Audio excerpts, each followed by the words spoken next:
Assalamualaikum warahmatullahi wabarakatuh. Perkenalkan, nama saya Khairunisa Nasution dari kelas SI2D di mata kuliah probabilitas dan statika. Kali ini saya diamanahkan untuk presentasi tentang distribusi probabilitas normal. Lebih dalam mengenal distribusi normal dalam statika. Nah, dalam teori distribusi peluang atau probabilitas, distribusi normal menempati posisi penting pada berbagai analisis statika. Nah, di sini jenis distribusi ini juga digunakan sebagai acuan untuk menghitung beberapa fenomena yang sering ditemui dalam kehidupan sehari-hari. Nah, di sini perhitungan tekanan darah atau tinggi badan, perhitungan kesalahan atau error measurement, hingga penjabaran nilai EQ adalah beberapa kasus yang menggunakan distribusi normal sebagai acuan utamanya. Nah, di sini saya akan menjelaskan apa itu distribusi normal.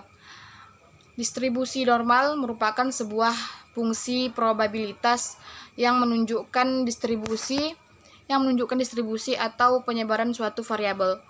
Fungsi tersebut umumnya dibuktikan oleh sebuah grafik simetris yang disebut kurva lonceng atau bell curve. Nah, saat menandakan distribusi yang merata, kurva akan memuncak di bagian tengah dan melandai di kedua sisinya dengan nilai yang setara. Teori distribusi ini dikenal pula dengan istilah distribusi Gauss atau Gaussian distribution, atau istilah tersebut mengacu pada Carl Friedrich Gauss, seorang matematikawan asal Jerman yang mengembangkan teori tersebut. Teori distribusi berisi fungsi eksponensial dua parameter pada periode 1794 sampai 1809. Meski demikian, teori awal yang menjadi cikal bakal fungsi distribusi tersebut sebenarnya mulai dikembangkan oleh Abraham de Moivre pada tahun 1733. Nah, adapun parameter distribusi normal seperti halnya teori distribusi lain dalam statika probabilitas. Bentuk kurva serta nilai peluang distribusi normal ditemukan oleh sejumlah parameter. Untuk distribusi ini terdapat dua jenis parameter yang dijadikan acuan, atau yakni mean atau nilai rata-rata serta standar deviasi atau simpangan baku. Nah, jenis parameter kan ada dua. Nah, yang pertama itu nilai rata-rata yang digunakan sebagai pusat distribusi atau penyebaran nilai lainnya. Nah, yang kedua standar deviasi adalah penghitungan variabilitas yang menentukan lebar sebuah kurva distribusi normal. Adapun karakteristik distribusi normal saat menunjukkan nilai penyebaran rata, data distribusi normal memiliki jumlah karakteristik utama sebagai berikut. Yang pertama itu, teori distribusi ini memiliki nilai mean, median, modus yang sama. Oleh karena itu, distribusinya sering pula disebut unimodal. Yang kedua, kurva distribusi selalu bersifat simetris dengan bentuk lonceng atau bell curve. Di sini titik puncak kurva adalah nilai rata-rata. Nilai ini berada tepat di tengah kurva, sedangkan data distribusi terletak di sekitar garis lurus yang ditarik ke bawah dari titik tengah tersebut. Nah, yang ketiga, mean atau nilai rata-rata dan nilai standar deviasi akan menentukan bentuk dan lokasi distribusi.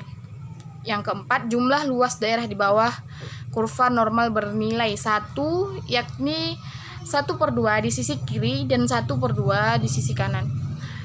Hal ini juga berlaku untuk seluruh distribusi probabilitas kontinu. Yang kelima, dalam kurva distribusi tersebut dapat disimpulkan jika setengah data populasi akan memiliki nilai yang kurang dari angka rata-rata, sedangkan sebagian lagi memiliki nilai yang lebih besar. Dan yang terakhir, masing-masing ekor kurva di kedua sisi memanjang tak terbatas dalam beberapa kasus perhitungan distribusi, atau ekor kurva bahkan bisa memotong sumbu horizontal. Baiklah, dalam presentasi saya tersebut ada kesimpulan seberapa penting distribusi normal dalam statika.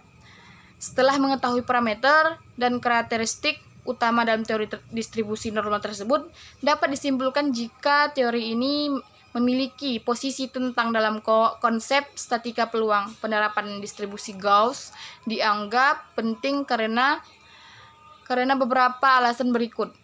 Yang pertama, dapat meningkatkan objektivitas penilaian. Yang kedua, dapat menghindari terjadinya bias atau penilaian yang condong pada satu kategori saja. Dan yang ketiga, dapat membantu menentukan tingkat normalitas dan kecenderungan sentral. Nah, demikian informasi mengenai distribusi normal serta parameter dan karakteristik yang melengkapi penerapannya bagi saya yang tengah mempelajari statika peluang atau sedang mencari teori pendukung dalam penghitungan data. Di atas bisa dijadikan salah satu referensi untuk pembelajaran. Nah, baiklah. Dari hanya di sini yang dapat saya sampaikan isi presentasi saya. Lebih dan kurangnya saya mohon maaf. Billahi taufik wal hidayah. Assalamualaikum warahmatullahi wabarakatuh.